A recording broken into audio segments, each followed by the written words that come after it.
ഇന്ന് നമ്മൾ റിവ്യൂ ചെയ്യാൻ പോകുന്നത് സൂസന്നയുടെ ഗ്രന്ഥപുര എന്ന നോവലാണ്. സോ ഇതിന്റെ റൈറ്റർ വന്നിട്ട് അജയ് പി മങ്ങാട്ടാണ്. 25ാമത്തെ പതിപ്പാണ് ഞാൻ വാങ്ങിച്ചിട്ടുള്ളത്. 35,000-ൽ പരം കോപ്പികൾ വിറ്റഴിഞ്ഞ ഒരു കൃതിയാണ്. സോ അജയ് പി മങ്ങാട്ടിന്റെ ആദ്യത്തെ നോവലാണ് കേട്ടോ അത്. ആൻഡ് ഇതിന് ബൈൻഡഡ് ആയിട്ടുള്ള വേർഷനും ഉണ്ട്, ബൈൻഡഡ് അല്ലാത്ത വേർഷനും ഉണ്ട്. സോ ബൈൻഡഡ് ആയിട്ടുള്ള വേർഷന് കുറച്ച് റേറ്റ് കൂടുതലാണ് ആൻഡ് ബൈൻഡഡ് അല്ലാത്ത വേർഷന് കുറച്ച് കുറവാണ്. ഈ ബുക്കും അവൈലബിൾ ആണ്. സോ നമുക്ക് സ്റ്റാർട്ട് ചെയ്യാം ഈ സൂസന്നയുടെ ഗ്രന്ഥപുര എന്ന നോവലിനെ പറ്റിയിട്ട്.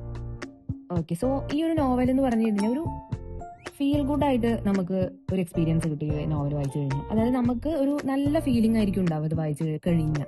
അതായത് ഒരു നെഗറ്റീവ് ആയിട്ടുള്ള ഫീലിംഗോ ഈവൻ ദോ അതിനകത്ത് ചെറിയ ചെറിയ നെഗറ്റീവ് ആയിട്ടുള്ള സിറ്റുവേഷൻസ് ഉണ്ടെങ്കിൽ പോലും നമുക്ക് അധികം നെഗറ്റീവ് ആയിട്ടുള്ള ഫീലിംഗ് ഒന്നുമില്ല. അതൊരു ന്യൂട്രൽ ആയിട്ടുള്ള ബേസിലാണ് ഈ നോവലിന്റെ മുന്നോട്ടുള്ള പോക്ക്. ഓക്കെ, സോ ഇതിനകത്ത് മെയിൻ ആയിട്ട് ഈ ബുക്ക് വായിക്കുന്ന ആൾക്കാരുടെ ഒരു സൗഹൃദത്തിന്റെ ഒരു ഗ്രൂപ്പ് പോലെ എങ്ങനെയാണ് ബുക്ക് വായിക്കുന്ന ആൾക്കാർ അങ്ങോട്ടും ഇങ്ങോട്ടും ഫ്രണ്ട്സ് ആവുന്നതും അങ്ങോട്ടും ഇങ്ങോട്ടും ഓരോ കാര്യങ്ങൾ ഷെയർ ചെയ്യുന്നതും അതിനൊക്കെ പറ്റിയിട്ടുള്ള കാര്യങ്ങളാണ്. ആൻഡ് ഇത് പക്ഷേ ഇൻഡെപ്ത് ആയിട്ട് പോയിട്ടില്ല. ഇൻഡെപ്ത് ആയിട്ട് നമ്മളൊരു എങ്ങനെയാണ് സൗഹൃദം ബിൽഡ് ചെയ്യുന്നത് അങ്ങനെയൊന്നും പോയിട്ടില്ലെങ്കിൽ പോലും ഒരു സർഫസ് ലെവലിൽ നമുക്ക് ഫ്രണ്ട്ഷിപ്പും കാര്യങ്ങളും എങ്ങനെയാണ് ബുക്ക് വായിക്കുന്നവരുടെ ഇടയിൽ ഉണ്ടാവുക എന്നുള്ള കാര്യങ്ങളൊക്കെ ആയിരിക്കും ഇതിനകത്ത് വരുന്നുണ്ടാവുക. സോ പിന്നെയുള്ള ഒരു കാര്യം എന്താണെന്ന് വെച്ചാൽ ഇവിടെ നമ്മൾ ക്യാരക്ടേഴ്സുമായിട്ട് കുറെ ക്യാരക്ടേഴ്സ് ഉണ്ട് ഇതിനകത്ത്, പക്ഷെ നമ്മൾ വല്ലാതെ ക്യാരക്ടേഴ്സുമായിട്ട് അറ്റാച്ച്ഡ് ആവാൻ പോകുന്നില്ല. ഇതിനകത്ത് മെയിൻ വരുന്ന ഒരു ക്യാരക്ടറായിട്ട് മാത്രമേ നമ്മൾ അറ്റാച്ച്ഡ് ആവുള്ളൂ. അത് നിങ്ങൾ ബുക്ക് വായിച്ചാൽ നിങ്ങൾക്ക് മനസ്സിലാവും. സോ ഒറ്റ ക്യാരക്ടർ മാത്രമായിട്ട് നമുക്ക് ഭയങ്കരമായിട്ടുള്ള അറ്റാച്ച്മെന്റ് ഉണ്ടാവാൻ പോകുന്നുള്ളൂ. പിന്നുള്ളത് എന്താ, അതിനകത്ത് വരുന്ന ബാക്കിയുള്ള ക്യാരക്ടേഴ്സുമായിട്ട് നമുക്കൊരു പ്രത്യേകിച്ച് ഒരു അറ്റാച്ച്മെന്റ് കാര്യങ്ങളൊന്നും തന്നെ തോന്നുന്നില്ല. എനിവേ നമ്മുടെ അജയ് പി മങ്ങാട്ട് ഈ ഒരു നോവല് അദ്ദേഹത്തിന്റെ ഈ ഒരു നോവൽ സക്സസ് ആണെന്ന് തന്നെ നമുക്ക് പറയാം. കാരണം നമുക്ക് അറിയാലോ, നമ്മുടെ റീഡേഴ്സിന്റെ കേസിൽ നമുക്ക് ഫീൽ ചെയ്യാൻ പറ്റുമെങ്കിൽ നമുക്ക് ആ ഒരു സിറ്റുവേഷൻ ഓർ എന്താണോ ആ നോവലിനകത്തുള്ളത് ആ നോവലിന്റെ അകത്തേക്ക് ചെല്ലാൻ പറ്റുന്നുണ്ടെങ്കിൽ ആ നോവൽ ഈസ് എ സക്സസ് ആണ്.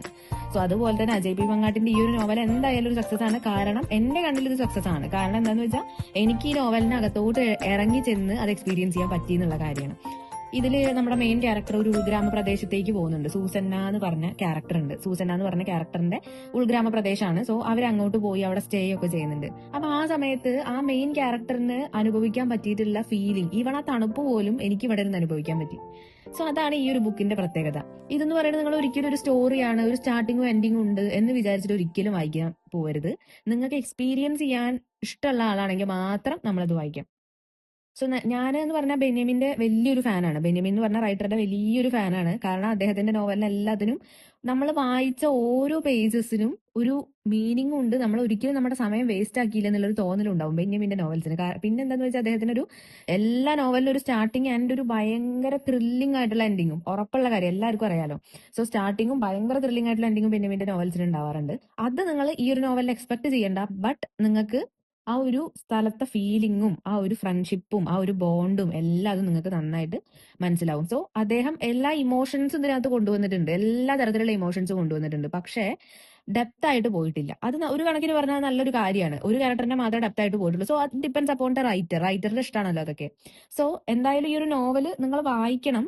അങ്ങനെ ഒരു നല്ല എക്സ്പീരിയൻസ് കിട്ടണം എന്നുണ്ടെങ്കിൽ ഒരു പോസിറ്റീവ് ആയിട്ടുള്ള എക്സ്പീരിയൻസാണ് ഇത്. ഞാൻ വായിച്ചു കഴിഞ്ഞിട്ട് ഒരാഴ്ചയൊക്കെ ആയിട്ടോ. സോ എനിക്ക് ഇപ്പോഴും ഈ നോവൽ വായിക്കുന്ന സമയത്ത് ഞാൻ സൂസന്നയുടെ ഗ്രന്ഥപുരയിൽ എത്തിയിട്ടുണ്ടാവും. അതാണ് എന്റെ ഒരു കാഴ്ചപ്പാട് ഈ നോവലിനെ പറ്റിയിട്ട്. സൂസന്നയുടെ ഗ്രന്ഥപുര, സൂസന്നയുടെ വീട്, അതിനകത്തുള്ള ഈ ഗ്രന്ഥപുര, അതിന്റെ ചുറ്റുപാടും കാര്യങ്ങളും എല്ലാതും ആ ഒരു സ്ഥലത്തോട്ട് നമ്മളെ കൊണ്ടെത്തിക്കാൻ അദ്ദേഹത്തിന് കഴിഞ്ഞു. അവിടെയാണ് ഒരു റൈറ്ററിന്റെ സക്സസ് വരുന്നത്, അല്ലേ?